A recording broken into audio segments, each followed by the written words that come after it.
Hi, this is Dwayne Palka from Pal Katoonz, and this is another PalkArt demonstration. And what I'd like to do is I'd like to show the relationship between holes, parts, and gradients.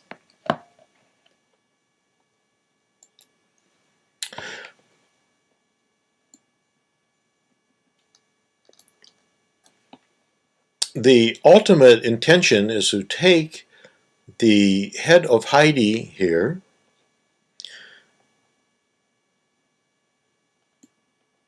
and replace the sailboat in this particular picture with her head and have it form a gradient out to the background.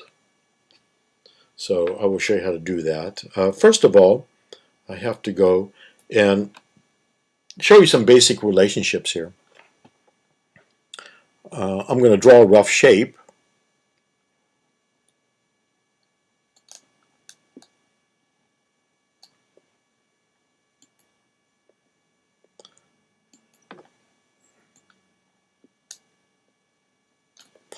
Two rough shapes.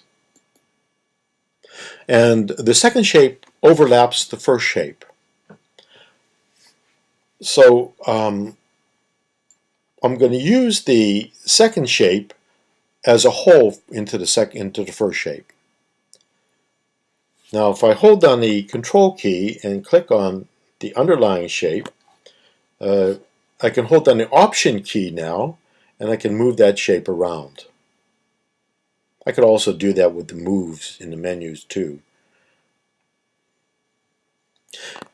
I can click on scale and they both scale together. I click on rotate, and so you see that the two shapes have a very definite relationship to each other. Now I'm just going to come over here and I'm going to reset the scale, I'm going to reset the rotate, and I'm going to reset the move. I didn't have to do that, but I wanted to show you those features. Now in the menu over here, it shows that the shape number 7 is a hole in shape number 6. If I go and select shape number 7, we can see that, and I can come up here and unhole it from there. Now, in terms of the shapes menu, it says that shape number 7 was a hole in S6. Now what I'd like to do is make it a part. So I'm going to click on part, and if I hold down the option key, they both move around together. Now this relationship is important because a part is part of gradient. It's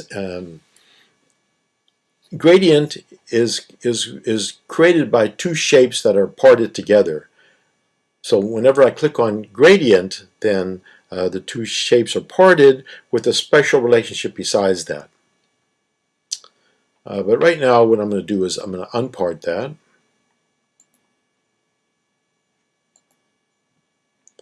Let me just delete these shapes here.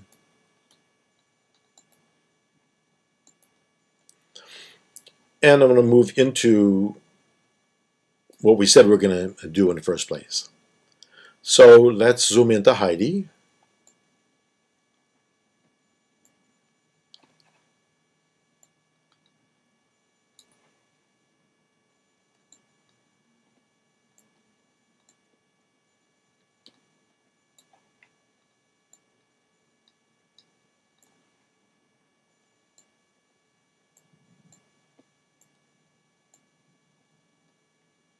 Okay, I'm going to start drawing a shape around Heidi. It can be a pretty rough shape.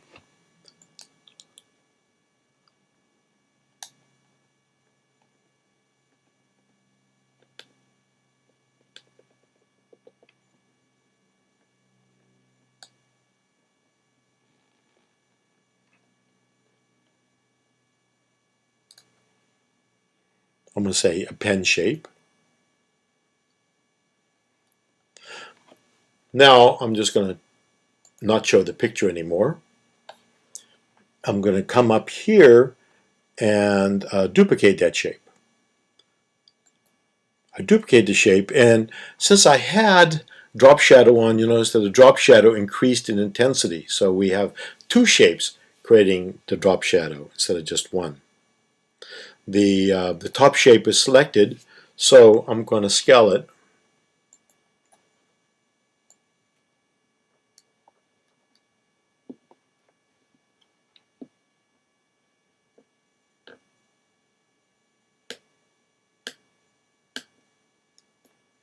Okay.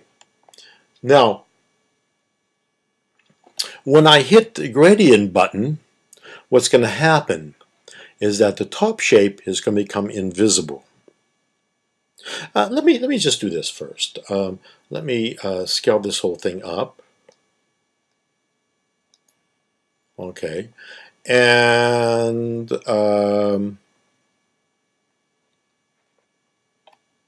get these guys a little bit bigger here. I'm going to group them together so we can see how group works actually. If I draw a shape around them, for instance,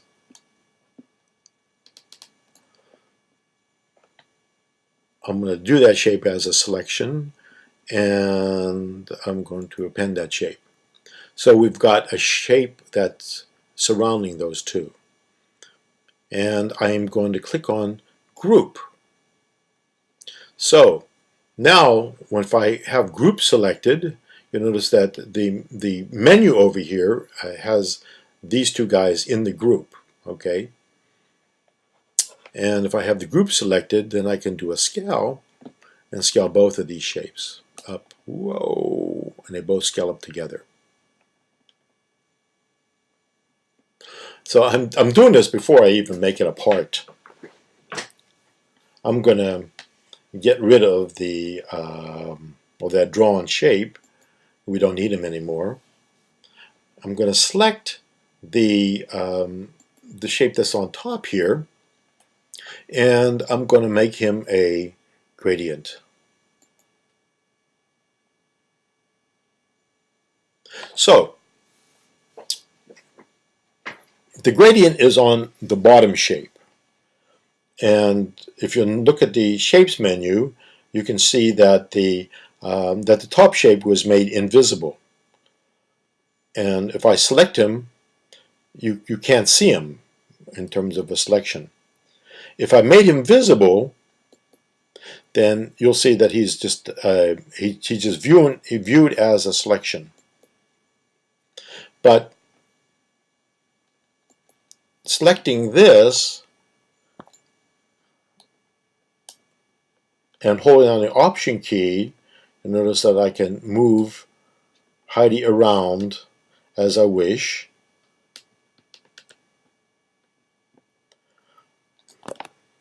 And the gradient goes with her, and that's because of that. Underneath the gradient is that part relationship. So what do I want to do here? First of all, I'm going to reset that move. And I'm going to pull in the background.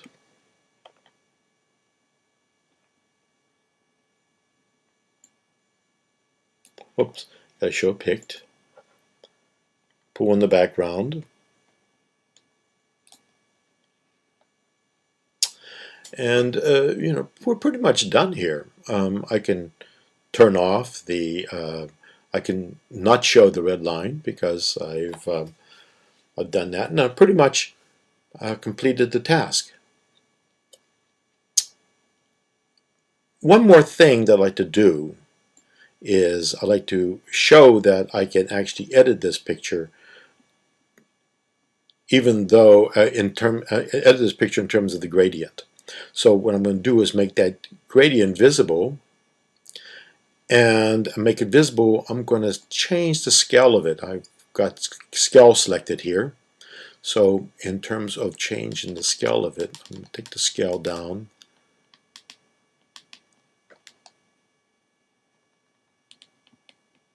And notice that how dynamically the gradient changes as a result of scaling of that top figure.